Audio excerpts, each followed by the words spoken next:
Hi, this is Phil and Brendan from Communication Systems class at Salem Central High School, and we are going to talk about our hand that we made in our 3D printer.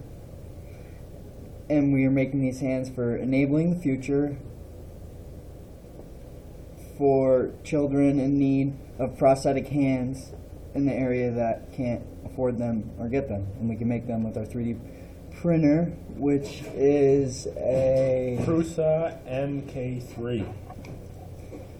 This is a Raptor reloaded hand at a scaled size of 126%, and we use PLA plastic for it.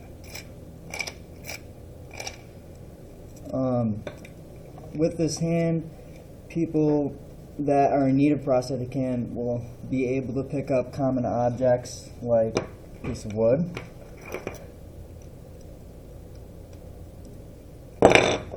some sunscreen,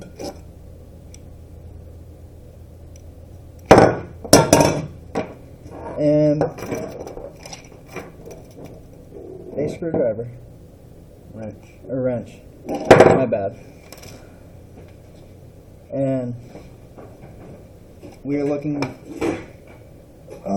for support from the community, and you could support us through following us on our social media websites that we have. We are on Facebook, Twitter, and Instagram. Salem Prosthetic Hands. Look us up and follow our journey on making prosthetic hands.